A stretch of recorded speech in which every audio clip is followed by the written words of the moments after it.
There's also a picture of Blake Lively with a fan. I think there's only one fan picture I could find.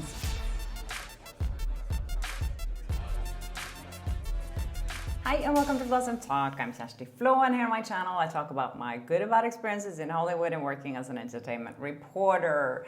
So yesterday everyone was a little bit shocked, I think, when we saw Blake Lively attending the premiere of Another Simple Favor in London next to Anna Kendrick, and they seem to be friends.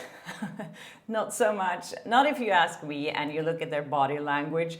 There were some articles today, and of course Daily Mail had a story from a body analyst expert who was confirming that the interactions were awkward. And she also said that it seemed like Blake Lively was making more of an effort. She says, Blake Lively seems to be investing more when it comes to doing the heavy lifting of looking happy. It could be the pressure to visually deny rumors of some kind of rift that is causing their unrelaxed looking poses, but they're not seeming to project any sense of an easygoing relationship here. James, it was a man actually who said this. James claimed there was a sense of awkwardness and self-consciousness. I think for anyone, you don't have to ask James about that, because it did really look really awkward to me. And the fact that Blake Lively is so much taller than Anna Kendrick and she was wearing those high heels, it kind of looked out of balance in the first place. And I think a lot of people reacted to her outfit as well, that it wasn't the most, I don't know, fashionable outfit. We've seen Blake Lively when she dresses herself that, like It Ends With Us, that it doesn't always look like a fashion statement, and I think we all agree that that outfit wasn't like her best. Blake Lively was seen in different outfits. One was like a leather coat thing with fringes on it. Another one was like a Chanel jacket, I think, with a short skirt. And then she was wearing like a jean and jacket, very like 90s outfit with kind of diamond glitter stuff on it. What I noticed is, like, I think Blake Lively looks a bit different. I don't know, I don't want to speculate in anything, but I feel like her face looks different. I don't know if she's done something, but she looks a little weird. Maybe it's the jet lag, or maybe she did some stuff before she went to the premiere. I don't know, when you look at her face, to me, it looks different from before. I don't know, let me know what you think. I'm not throwing shade at women who wants to up their looks by doing stuff to their face. I'm just noticing that I think she looks a little different. There's also a picture of Blake Lively with a fan. I think there's only one fan picture I could find so far. And who knows, maybe it's Paul Feig's sister or niece, or, as you remember, the fan that was posing with Blake Lively in South by Southwest was Paul Feig's wife. So yeah, there were some other awkward photo ops here with Blake Lively and her co-star Henry Golding. Remember a couple of weeks ago when this old audio of Paul Feig and Blake Lively appeared, where she admitted that she kind of improvised to touch his crotch during the shoot. So now I think Henry Golding was keeping his distance from Blake Lively. I haven't seen any interviews from this premiere yet. I'm so curious to see if anyone got the chance to interview them. If they did, I'm sure the press, regular press, wasn't allowed to interview Blake Lively.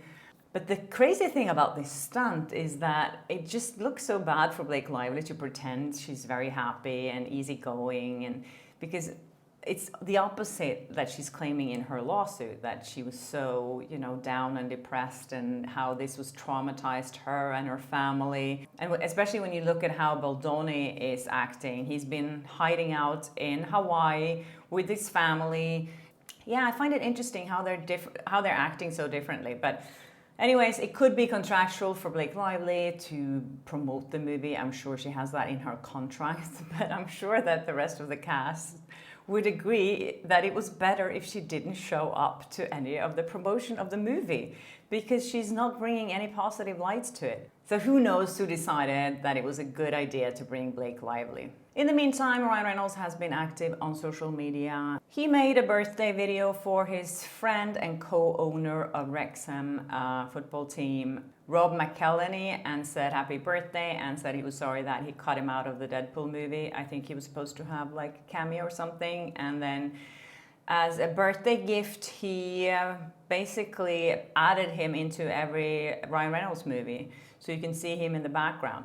I find like these, I mean, who does that for someone's birthday? It's like, happy birthday, here's me and you in the background when I'm working or whatever. It's just so narcissistic. You were supposed to celebrate your friend, instead you're just celebrating all the work that you did and you put him in the video. No. Anyways, talking about Wrexham, the football team, someone sent me this message, I think it was last week, talking about Ryan Reynolds and his hypocrisy around sustainability. So he posted himself, I think it's 2 weeks ago or something like that now, that he was at the UN on Instagram and he was posting with everyone there, and he was so excited and proud to be a part of this sustainability initiative involving his football club. He said that this weekend I had the great honor of passing a non-binding bicameral joint resolution to fulfill a lifelong dream of visiting the United Nations in support of their Football for Goals initiative. Millions of footy fans can attest football often goes beyond the full 90 minutes. So sustainability is in our DNA. So he was there signing these things and posing with everyone. And then there's this article that 4 days before this happened, his football team took a private jet for 37 minutes to play a match. And that's not the first time they do that. An environmental expert says that the short-haul flights are about 25 to 30 times more harmful to the environment than coach travel. Yeah, if you think about how much a private jet is polluting, and it even in this article, it even points out that the jet flew empty to pick up the team first before flying them to their destination. So Reynolds visited the UN base in New York in March to pledge to observe sustainability practices and work to tackle climate change. Wrexham have not responded to the criticism, but star striker Paul Mullin previously revealed how flights to away games first became a regular occurrence for the team. Wrexham have a history of opting for short-haul flights. BBC was reporting on this in 2023 that the team took 16 domestic flights, averaged 43 minutes of airtime each during their victorious 2022-2023 National League campaign. Yeah, so not so environmentally friendly. Ryan Reynolds still wants us to believe that he is because he took selfies at the UN. Talking about hypocrisy, I don't know if you guys have followed the Blue Origin scandal, I think it is at this point. So if you missed this story, there were 6 women. Amongst them were Katy Perry, TV personality Gayle King, former NASA rocket scientist Aisha Bao, civil rights activist Amanda Nguyen, and film producer Carrie Flynn, and Jeff Bezos' fiancé Lauren Sanchez. So these people were sent into space for 11 minutes, and no one really knows why, but they're all saying it was so empowering and it means so much for the world. Whoa, whoa, whoa. That's amazing. So the reason why Katy Perry and this whole expedition has gotten so much backlash is especially because it's so bad for the environment to send up a rocket like this for 11 minutes for entertainment, basically. And especially with Katy Perry, who's been like a self-proclaimed eco-warrior. So she became a UNICEF ambassador, Goodwill ambassador in 2013 to highlight the effects of climate change. In 2015, she made a video for UNICEF saying that, "Hi, I'm Katy Perry. Let's take a journey to see how man-made climate change is hurting children around the world."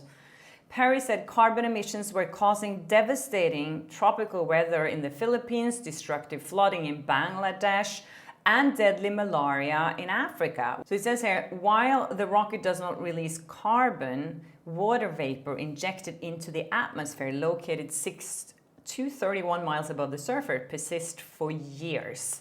It traps heat more effectively than at lower levels, contributing to global warming. And then you have the manufacturing process that is releasing carbon dioxide and greenhouse gases.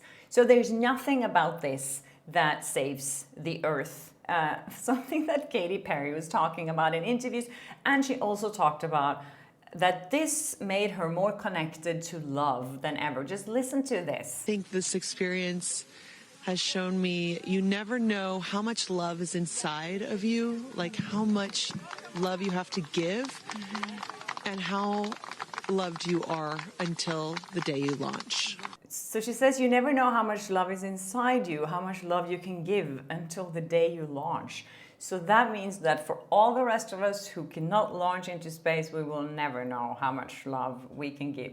She also brought a daisy with her into space. Her daughter's name is Daisy. Okay, so that makes sense. But she talked about how the daisy, the flower, what it means to her, and a reminder of our beautiful earth and the flowers here and God's smile and the beautiful magic that is everywhere, all around us, and even in a simple daisy.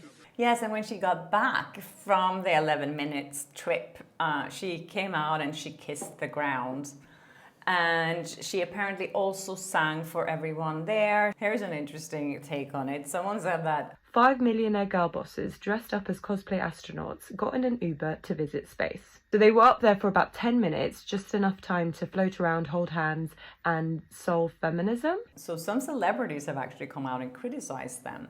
One is Olivia Munn, another one is Olivia Wilde, and also Amy Schumer made this funny spoof video that she posted online. Last second, they added me to space, and I'm going to space. I'm bringing this thing. It has no meaning to me, but it was in my bag, and I was like on the subway, and I got the text, and they were like, do you want to go to space? So I'm going to space. Even Wendy's, the fast food chain, tweeted about it, saying, can we send her back? Meaning that, can we send Katy Perry back to space? I thought that was very funny. And also then Keisha, who had a feud with Katy Perry, was quick to post a picture of herself drinking from a Wendy's cup. So if you don't know the feud between Keisha and Katy Perry, so Keisha had this feud with Dr. Luke. She was working with him. She actually sued him for physical, estheral, verbal and emotional abuse from over a 10-year period. And Katy Perry knew about this, and they were friends, and she still decided to work with him on her latest album. So Keisha didn't take that very well, and she has tweeted about that. But this was definitely a dig at Katy Perry. While she was like, yeah, she agrees with Wendy. We should send Katy Perry back to space. I think she is already in space. I think some of these celebrities, they're just completely lost touch with reality. And they're just like somewhere in a parallel universe, and they don't get what's going on for the rest of the people, the deadly people here in this world. So yeah, I get it, Wendy's. Some people also speculate that this is fake, that the whole thing was fake. They think it's CGI. There's a bunch of conspiracy theories out there already saying that this never happened. We have to ask, I guess, the people who are actually there to watch it, which was Oprah Winfrey, Kris Jenner, and Khloe Kardashian. And of course, Jeff Bezos was there to support his wife and applaud her when she traveled into space. Anyways, that's it from you guys. I hope you enjoyed this episode, and yeah, let me know if there's anything you want me to talk about, and please keep sending me tips. I'm trying to get back to everyone. Sometimes I don't have all the time that I want to send you long, nice emails back, but I am reading everything, and I'm really trying my best to get back to you. So thank you so much for all your support. You guys are amazing. And yeah, if you haven't subscribed yet, please do. And hit the notification bell so you don't miss an episode of Flawsome Talk. And I'll see you in my next episode. Bye.